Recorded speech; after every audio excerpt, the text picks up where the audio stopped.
Hello class, इस video में हम लोग डिस्कस करेंगे derivation of law of conservation of momentum from Newton's third law. मतलब हम न्यूटन्स थर्ड लॉ का यूज करके हम कंजर्वेशन ऑफ मोमेंटम को डिराइव करेंगे। ओके, तो अब इसको करते हैं। मान लीजिए दो बॉडी है, एक बॉडी ए है, दूसरी बॉडी बी है। इस बॉडी ए का मास m1 है, इस बॉडी बी का मास क्या है, m2 है। बॉडी ए वेलोसिटी u1 से बॉडी बी की तरफ आ रही है और ये u2 वेलोसिटी से जो है ये भी मूव कर रही है, ठीक। और यहाँ पे सिचुएशन ये है कि u1 ग्रेटर देन क्या होगा, u2 होगा।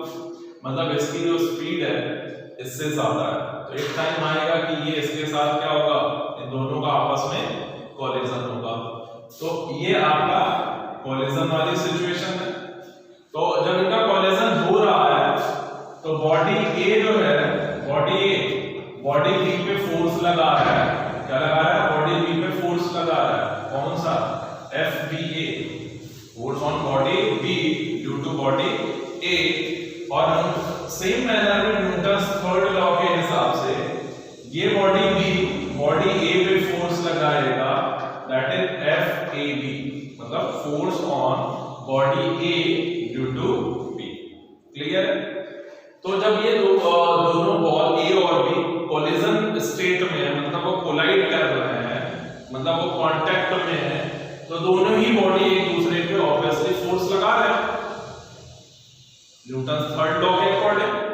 अब यहां पे अगर हम देखें तो आप पाएंगे कि ये जो कोलिजन हो रहा है, मतलब इन दोनों बॉडी के बीच का जो कांटेक्ट बन रहा है वो बहुत ही लॉन्ग ड्यूरेशन के लिए नहीं है, बहुत ही शॉर्ट ड्यूरेशन के लिए है। और शॉर्ट ड्यूरेशन के लिए ये फोर्स काम कर रहे हैं और इनका जो मैग्नीट्यूड है फोर्स का वो ज्यादा है।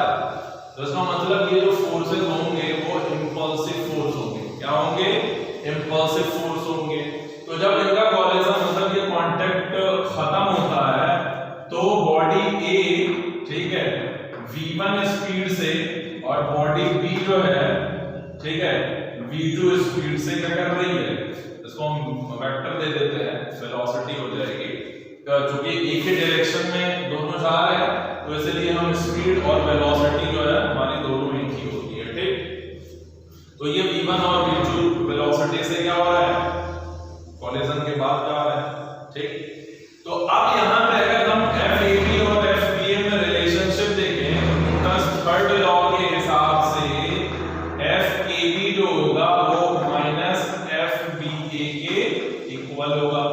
न्यूटन्स थर्ड लॉ यही कहता है ना कि जो एक्शन और रिएक्शन इक्वल एंड अपोजिट होते हैं। क्लियर? ठीक। अब उसके बाद हम आते हैं कि ये जो इंपल्सिव फोर्स काम कर रहा है उसका हम जो है इंपल्स ऑफ अ फोर्स निकाल लें। बॉडी ए का पे जो इंपल्सिव फोर्स लग रहा है तो उसका इंपल्स ऑफ अ फोर्स क्या है, तो यहां पे हम लिखते हैं impulse of a force FAB। तो इंपल्स ऑफ फोर्स FAB जो होगा वो आपका होगा FAB into T। भाई हमने पढ़ा है ना कि जो आपका इंपल्स ऑफ है, जो फोर्स होता है वो impulsive force into time interval, जितनी देर के लिए वो फोर्स क्या है, काम कर रहा है, ठीक। और यही इंपल्स मोमेंटम थ्योरम के अकॉर्डिंग चेंज इन मोमेंटम के बराबर होता है उस बॉडी के। तो यहां से हम ये लिख सकते हैं कि FAB into T जो होगा वो होगा change in momentum of body A, ठीक। अब यहां पे अगर हम बात करें, ठीक है, तो इसके जो मोमेंटम में चेंज आया वो आया M1 V1 और प्लस, ठीक है,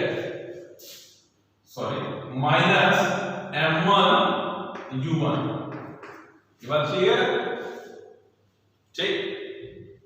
इसी तरीके से impulse of a force of FBA अगर हम निकालें, क्या निकालें, इंपल्स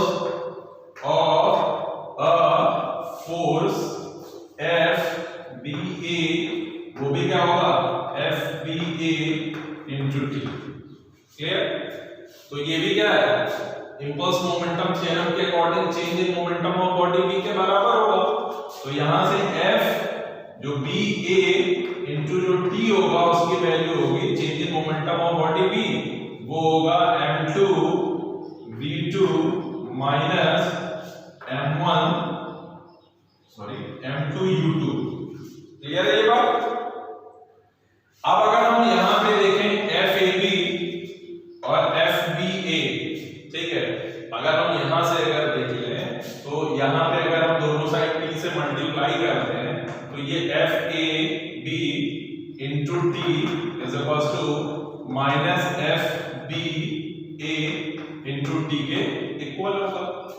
तो यहां से FAB into t कितना है, m1 v1 minus m1 u1 is equals to minus इसकी वैल्यू यहां से हम लिखते हैं m2 v2 minus m2 u2।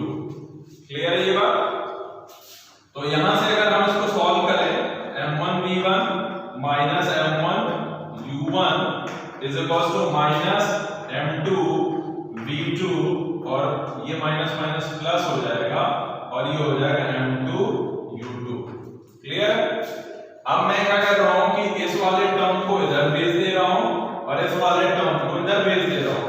तो यहां पे आप पाएंगे कि m1 v1 plus m2 v2 is equals to m1 u1 plus m2 u2। Okay, तो ये क्या है आपका, ये law of conservation of linear momentum है। कहां से डिराइव हुआ, न्यूटन्स थर्ड लॉ से। क्लियर है ये बात? अब उसके बाद हम लोग law of conservation of momentum का प्रैक्टिकल एप्लीकेशंस देखेंगे कि कहां पे ये काम कर रहा होता है और वहां क्या सिचुएशंस होती हैं। ठीक है, तो देखते हैं क्या करके। उसमें पहला जो टॉपिक है वो है रिक्वायरिंग ऑफ गन। अगर हम law of conservation of momentum का एप्लीकेशन किसकी बात करें, एप्लीकेशन की बात करें तो application of law of conservation of linear momentum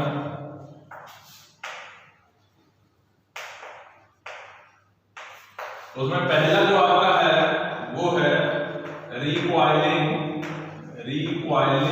of gun. Requiring of gun का मतलब जैसे आपने देखा होगा कि जब आप गन से बुलेट को फायर करते हैं, क्या करते हैं, गन से बुलेट को फायर करते हैं, तो जब बुलेट आपकी गन से रिलीज होती है तो गन जो होती है पीछे की तरफ क्या करती है, झटका देती है। क्यों देती है? लॉ ऑफ कंजर्वेशन को वैलिड बनाने के लिए। क्या बनाने के लिए? लॉ ऑफ कंजर्वेशन को वैलिड बनाने के लिए। मतलब ये है कि जैसे आपके पास एक गन है, क्या है, ऐसे गन है, ठीक, और उसके अंदर क्या है, बुलेट है, क्या है, बुलेट है, और ये आपका क्या है, ट्रिगर है, क्या है, ट्रिगर है। जब आपने अपने बुलेट को मतलब ट्रिगर को प्रेस नहीं किया, बुलेट फायर नहीं हुई, उस सिचुएशन में आप देखेंगे, क्या देखेंगे कि ये जो गन है उसका कुछ मास होगा लेकिन उसकी कोई वेलोसिटी नहीं, क्योंकि स्टेशनरी है। बुलेट भी अभी इससे इजेक्ट नहीं हुई है तो वो भी क्या है, रुका हुआ है।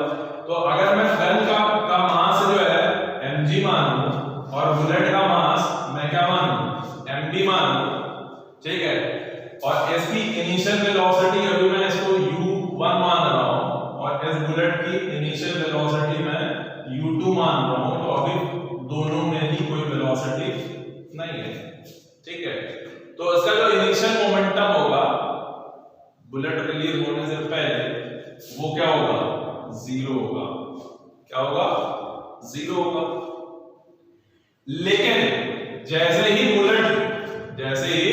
बुलेट क्या होती है, फायर होती है, वैसे ही इसकी कुछ वेलोसिटी होगी। क्या होगी, इसकी कुछ वेलोसिटी होगी, इसकी बुलेट की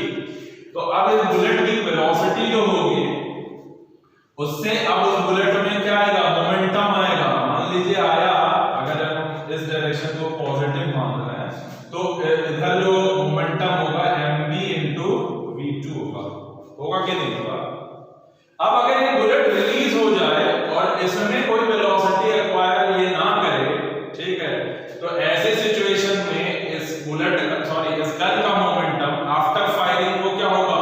जीरो। अगर ऐसा ना हो तो इसका मतलब कि अगर इसको हम जीरो ऐड करते हैं तो भैया फायरिंग के बाद बुलेट ने तो मोमेंटम एक्वायर कर लिया, लेकिन मैं अभी ये अज्यूम कर रहा हूं कि गन अगर कोई मोमेंटम एक्वायर ना करे तो क्या होगा? तो अगर ना करे तो फायरिंग के बाद जो टोटल मोमेंटम होगा, अगर हम दोनों को सम करेंगे तो ये जीरो के बराबर, बोलो भाई, नहीं होगा। तो इसका मतलब ये हुआ कि मुझे मोमेंटम को कंजर्व कराना है, तो जो बुलेट का मोमेंटम मिल रहा आफ्टर फायरिंग, तो आफ्टर फायरिंग गन में भी उतना मोमेंटम मिलना चाहिए, उतना मोमेंटम मिलना चाहिए जिससे कि वो दोनों जुड़ के जीरो कर दें। क्या कर दें? जीरो कर दें। तो यहां पे मैं अज्यूम कर लेता हूं कि इसका जो मोमेंटम है, ठीक है, आफ्टर फायरिंग, वो mass of gun and velocity v1, ठीक है। अब ये दोनों जुड़ के क्या होंगे? जीरो होंगे। तो ये तभी होगा कि इस गन का जो मोमेंटम है pg वो बराबर हो जाए किसके? मोमेंटम ऑफ बुलेट के। किसके? मोमेंटम ऑफ बुलेट के। और नेगेटिव साइन यहां पे ये शो कर रहा है कि अगर बुलेट का मोमेंटम उधर होगा तो जो गन का मोमेंटम है वो किधर होगा? बैकवर्ड साइड में होगा। और अगर ऐसा ना हो तो ये मोमेंटम कंजर्वेशन लॉ एप्लीकेबल नहीं होगा, लेकिन उसको फॉलो ही करना है तो उसको क्या करना पड़ेगा? पीछे झटका खा के इतना मोमेंटम अपोजिट साइड में जनरेट करना पड़ेगा कि जिससे कि बुलेट और गन के मोमेंटम को अब जोड़ा जाए तो दोनों का सम क्या मिले? जीरो मिले। तो इससे क्या होगा? फायरिंग से पहले और फायरिंग के बाद दोनों मोमेंटम इक्वल हो जाएंगे। ये बात क्लियर है?